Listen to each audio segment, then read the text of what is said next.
ঘটনায় এটি ছেদ ঘটেছে। ফলে আমরা এই ঘটনার পরিপ্রেক্ষিতে পূর্ণাঙ্গ কমিশন আজকে বৈঠকে বসি এবং পূর্ণাঙ্গ বৈঠকে বসে আমরা পুরো পরিস্থিতি পর্যালোচনা করছি এবং আমাদের যে কার্যক্রম আছে সেগুলি চলমান আছে এবং 25 তারিখের যে নির্ধারিত তারিখ ঠিক করা আছে সেটাকে নিয়েই আমরা অগ্রসর হচ্ছি।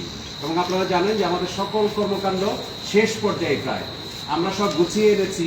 উৎসবের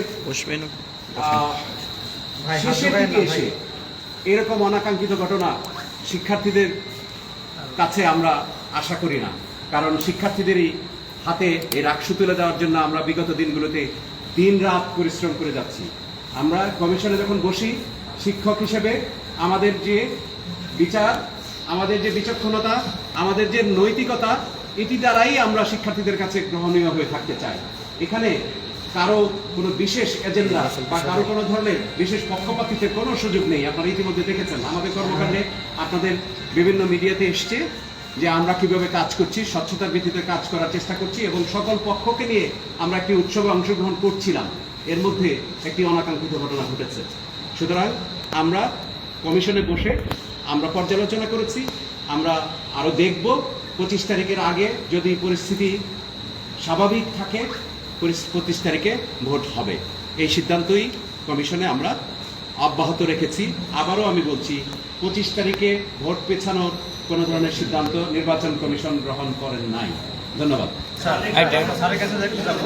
স্যার, আইন শৃঙ্খলা বিষয়ে আপনি জানেন যে শিক্ষার্থীদের মাঝে শিক্ষকদের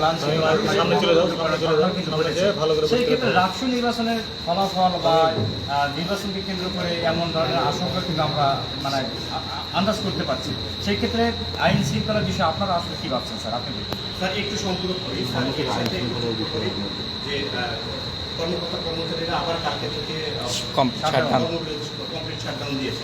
এই পরিস্থিতিতে আপনারা কি নির্বাচন, তারা যদি কমপ্লিট শাটডাউনে যায় তাহলে কি আপনারা কি নির্বাচন দিতে পারবেন কিনা তাদেরকে ছাড়া?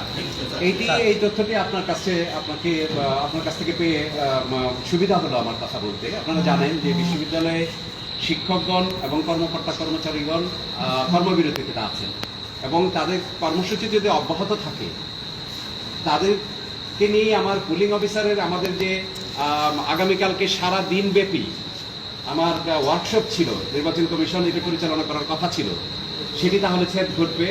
আপনার মাধ্যমে জানতে পারলাম যে তারা পূর্ণাঙ্গ কর্মবিরতিতে থাকবেন।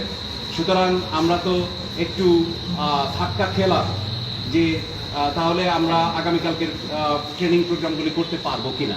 আমরা সর্বতোভাবে চেষ্টায় আছি, আমরা প্রস্তুত আছি যেন সকলকে নিয়ে রাষ্ট্রটা আগের যে শিডিউল মোতাবেক যে সময়সূচিটা দেওয়া হয়েছে সেটাতে থাকার পরিস্থিতি যদি নিয়ন্ত্রণের বাইরে চলে যায় নির্বাচন কমিশন নিশ্চয়ই আপনাদের সাথে কথা বলবে। ধন্যবাদ। ক্লিয়ার স্যার, আমাদের তো প্রস্তুতি কমপ্লিট।